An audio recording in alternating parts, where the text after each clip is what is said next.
जीवन यहाँ पर व्यास के हो रहे हैं। शिव के बारे में अनेक स्तुतियाँ की गई हैं और बहुत बड़े रूप से उनके अनेक गुण तथा कार्य बताए हैं। सबसे बड़ा उनका अधिकार ये है कि उनकी वजह से हम लोग सब आज की अवस्था जी हमारा अस्तित्व जो है वो उनकी वजह से, इसलिए उस चीज को हमें धन्यवाद देना चाहिए। इसलिए हमें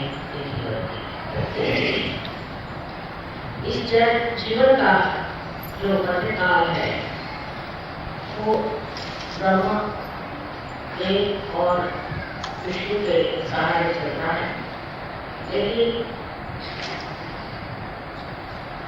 इसकी जो मंजिल है वो भी शिव की है,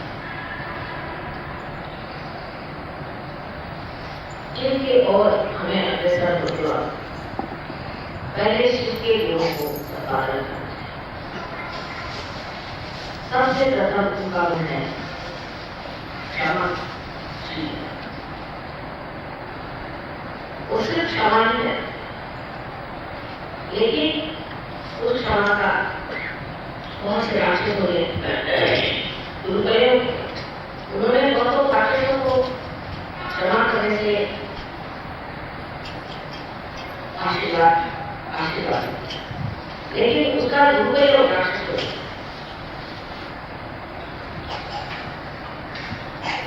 तब फिर उन राक्षसों को अपना तीसरा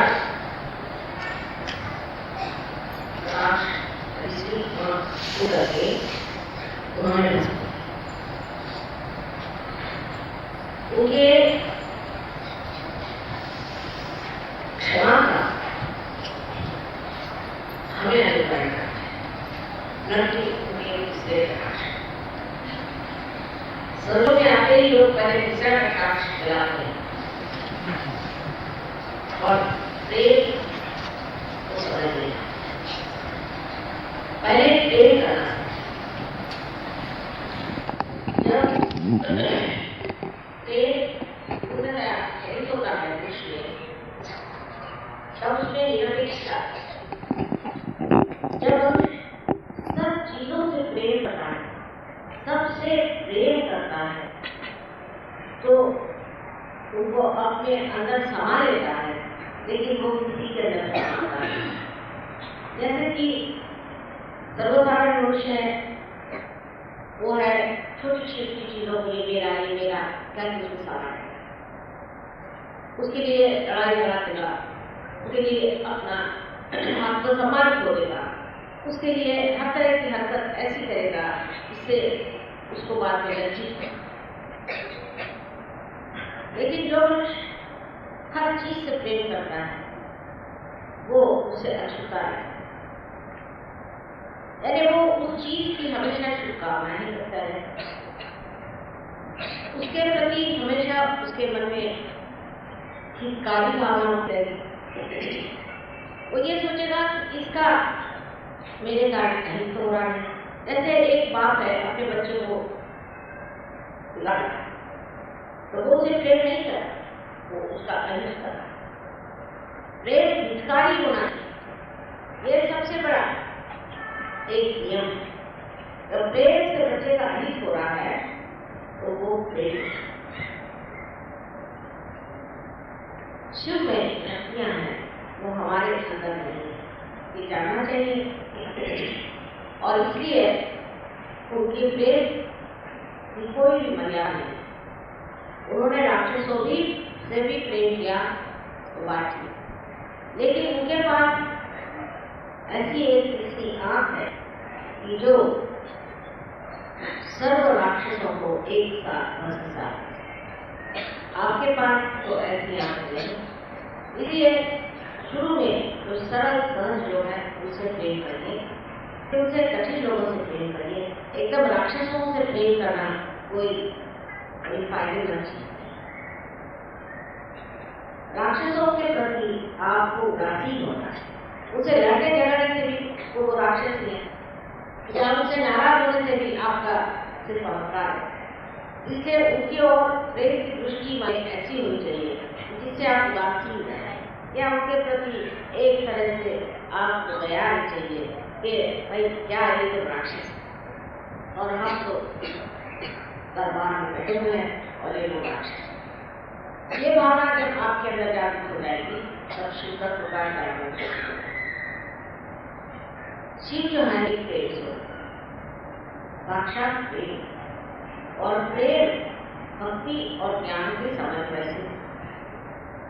जैसे समझिए आप किसी के प्रति भक्ति है, आप किसी को मानते हैं और आपको ज्ञान हुआ ये आदमी बड़ा दुष्ट है और ये बड़ा पैसा खा रहा है हमारे, इसने ऐसा हमको परेशान कर दिया, तो आपका सारा प्रेम उसे छूटा, उसे भक्ति छूट जाए। इसलिए ज्ञान और भक्ति से ही प्रेम करना, माने ज्ञान में आपको सत्य क्या है तो मालूम होता है, और उस सत्य के प्रति जब आप भक्ति करते हैं, उस सत्य को जानकर जब आप श्रद्धा में उतरते हैं, माने उस सत्य के प्रकाश में जब आप भक्ति करते हैं, तब आप जानते हैं कि किसी भी मनुष्य पे अंधे जैसा प्यार करना, किसी के लिए भी अंधे जैसा प्यार रखना सहयोग को माने। हमारे लिए भी जब तक आपने कुछ पाया ही नहीं तो आप हमारे पैर में क्यों आए। जब आपने कुछ जाना नहीं तब आपको हमको मानना ठीक है। आपको पहले जान लेना चाहिए कि हम क्या चीज़ हैं, वो सत्य को पहले पूरी तरह से आपको प्राप्त कर लेना चाहिए, उसको अपने अंदर अपनी चेतना में जाना चाहिए, और तब आपकी जो भक्ति है उसका प्रसार करना। नहीं तो माता जी करने से माता जी सास को समझ नहीं बात। लेकिन आपका संबंध तभी जुड़ेगा जब आप माता जी के बारे में जो सत्य है वो जाने। उस सत्य को जानने के बाद अभी भी हम बात करते एक देवी जी पैदा है, उससे कोई फर्क आपके हमारे बारे में कुछ जाना नहीं, कुछ समझा नहीं, फिर इस खबरे की तो पकड़ लेते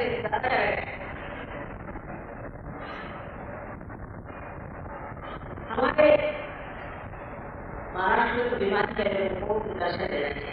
दर्शन मैंने कहा नहीं देने का तो हो गया, तो सोचते उनको मैंने बिल्कुल कंगाल। ये बात है, दर्शन लेने की तो कही जाती की पात्रता। इसका मतलब ये नहीं कि आपके अहंकार को हमने चुनाई दी या हमें आपके अहंकार को लगता है। इसका मतलब सिर्फ ये होता है कि दर्शन लेने के लिए आप पे अभी श्रद्धा जागृत नहीं। इसका मतलब यह है कि आपको भक्ति तो जरूर है माता जी के प्रति, लेकिन अभी आपने सत्य में उन्हें जाना नहीं, तो क्यों उनके पास हो। इसे एक बड़ा प्रश्न आप ठीक कर सकते हैं कि दोनों लोगों के आपको भी बैठे मिला है, पहले उनके बारे में सत्य जाना। उनके 4 शिष्यों को देखो, उनका प्रभाव क्या है, तो जिसे श्रद्धा कहते हैं वही साक्षात भक्तों के अंदर शिव का, भक्तों में श्रद्धा रूप में रहता है, और यही कहना अब इस श्रद्धा में कितना संतुलन,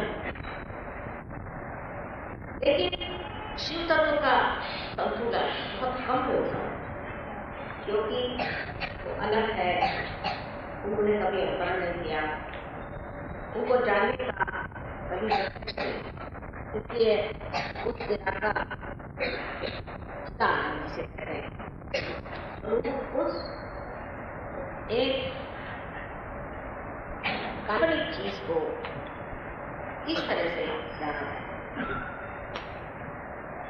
अपने हृदय में ही आत्मा का प्रतिबिंब है, वो साक्षात है, और इस आत्मा का प्रतिबिंब धीरे धीरे अब सहयोग के रूप में आपने आत्मा को,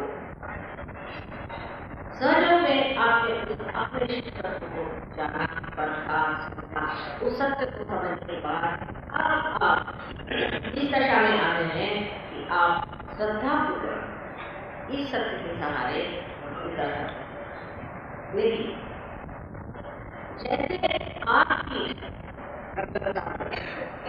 जैसे आपका देखना सूक्ष्म हो गया, जैसे आपका जाना महत्व हो गया, वैसे वैसे शिव की शक्तियां भी प्रकट होती हैं। तो इस वक्त में तत्व ज्ञान देना था या समझाना था, तो शिव गुरु स्वरूप आपके और सागर में आके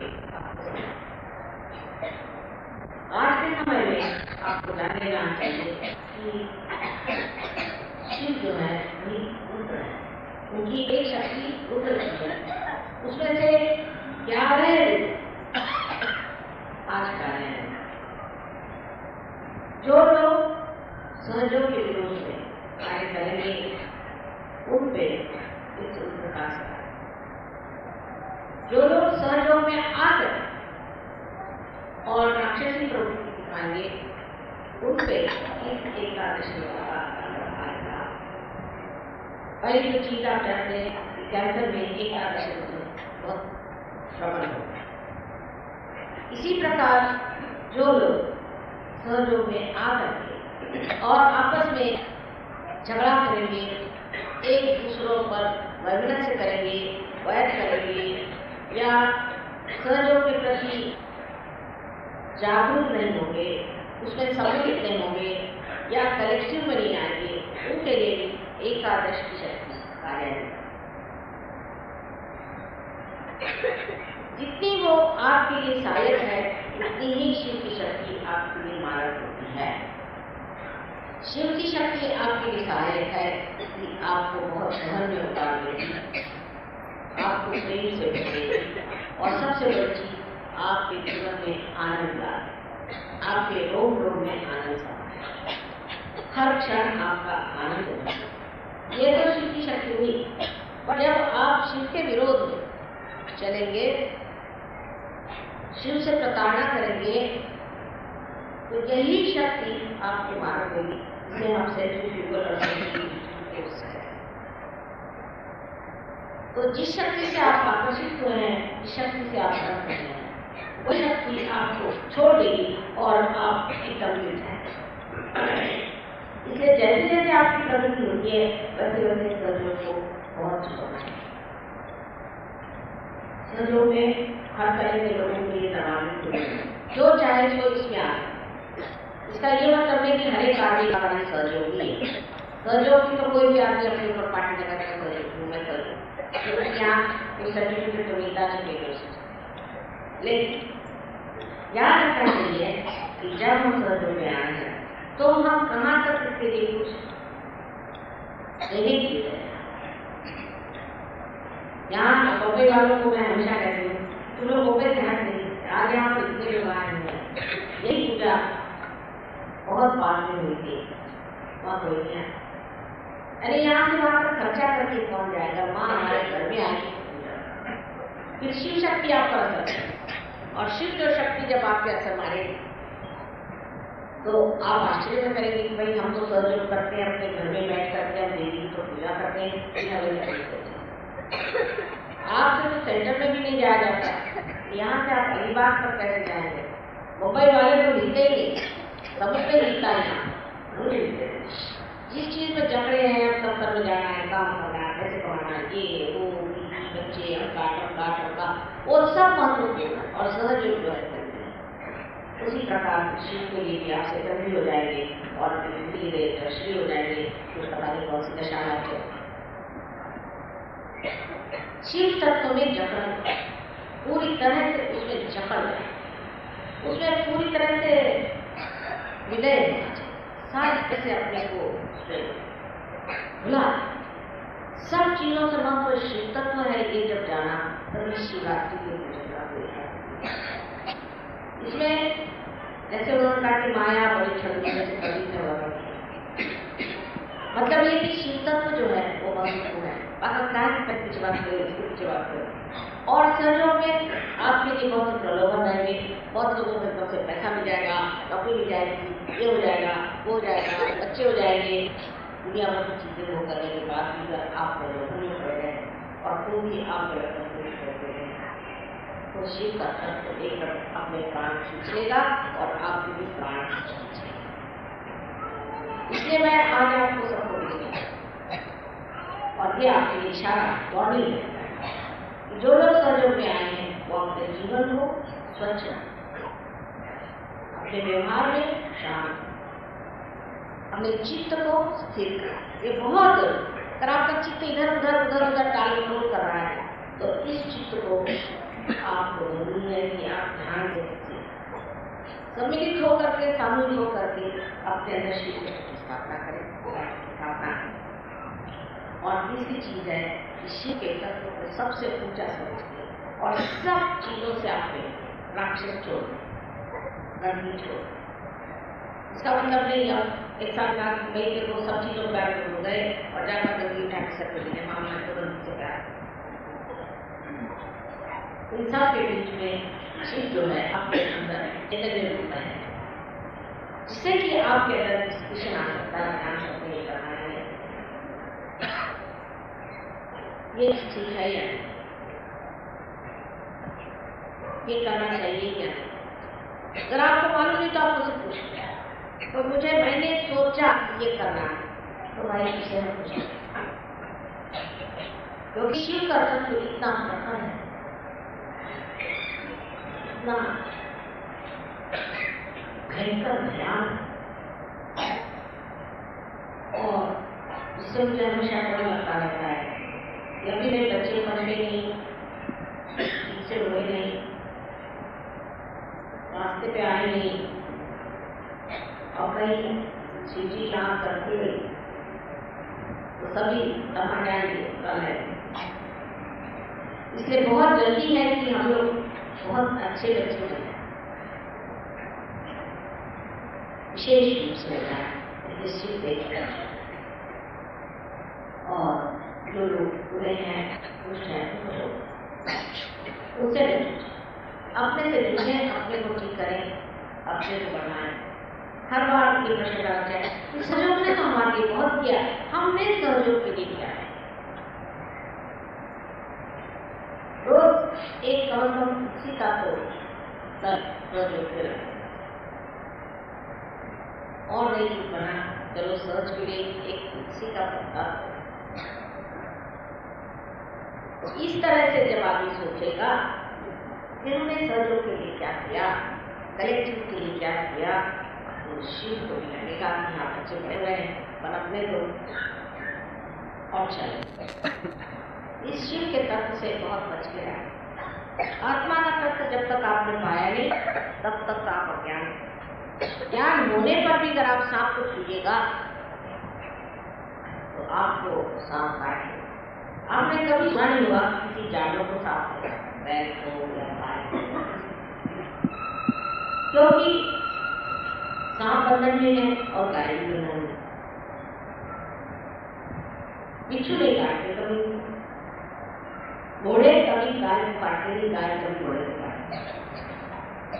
वजह क्या है कि वो सब बंधन में बैठे पशु हैं और आप आज योगी जन हैं। कितना फर्क, योगी जन है, मनुष्य से आप योगी हो गए। योगी होने के बाद भी आप अपनी स्थिति को नहीं जानते, अपना बड़प्पन नहीं जानते, अपना राजापन नहीं जानते, आप विराज नहीं सकते, आप में कोई सी भी सभ्यता नहीं, आप में कोई सी भी महत्ता नहीं, आप स्वर्गीय कैसे हो? अभी भी आप दो पैसे के लिए बदतमीजी करते हैं, छोटी छोटी चीजों के लिए लगे रहते हैं। ये सब छोटी चीजें जो है इनको छोड़ करके, शुद्र चीजों से छोड़ करके शिव तत्व में व्यापकता है, उसके व्यापकता को प्राप्त, और उस व्यापकता में कहा जाता है कि शिव जो है ये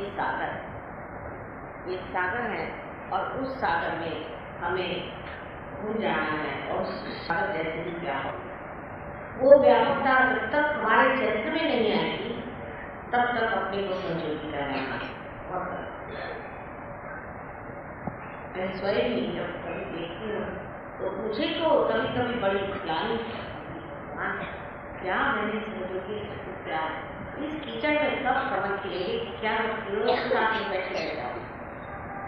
इसलिए प्रत्येक सहयोगी को आज प्रतिज्ञा करनी है कि हमारे सुगंध से हम अपने अंग अंग में वो सुगंध फैला देंगे, इससे सारी दुनिया रहेगी कि सहयोगी देखे हमें चोरी वो करे, चकारी वो करे, शैतानी वो करे, आशारीपना वो करे और दुनिया भर के लांछन सत्कार वो करे, ऐसे योगी थोड़ी है। क्या हो सकते कि नामदेव कबीर या तुकाराम या कोई भी ऐसे साधु हुए कोई गलत काम किया हो अपनी जिंदगी कभी कर सकते थे। इसलिए अभी भी आप लोग जो चाहते हैं जो भी तौर तरीके की जगह है उसे सब छोड़ करके शिव तत्व में निसर्ग में आप पूरी तरह खड़े हो जाइए। जैसे आपके माता नाम है निर्मल, ऐसे ही आप लोग सब निर्मल हो जाइए, ऐसा मैं आप सबको आशीर्वाद देती हूँ। और अभी तक तो आप उसे सब सुरक्षित ही है, लेकिन ये शिव जी की आँख जो मेरे अंदर है वो बड़ी जबरदस्त दो मारती है, इसलिए समझ के रहना है। परमात्मा आप सबको बुद्धि दे और इस चैतन्य की लहरी में आप जान लीजिए कि क्या अच्छा है बुरा है। मुझे लगा, मैंने सोचा ये भाषा तो योगियों को शोभा नहीं। आज शिव की पूजा बहुत शॉर्ट में होगी, कोई ज़्यादा नहीं इसकी जब तक, लेकिन यही है कि शिव जो है निरंतर अनंत हमारे अंदर बैठे हुए हैं, उनको जागरूक करके और उनसे एक ही चीज़ मांगना है, एक ही चीज़ से मांगना है कि सदा हम भी शिव में समान हैं और हम सिर्फ हम तुझ में समान हैं, तेरे तत्व में, तेरे निसंग में, तेरे प्रेम में, तेरे आदर्शों में, तेरी व्यापकता में हम फले फूले और उसी में आनंद में जमे रहें, यही उससे मांगना है और इसी से आप आनंद बोध हो जाए। परमात्मा आप सबको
Thank you.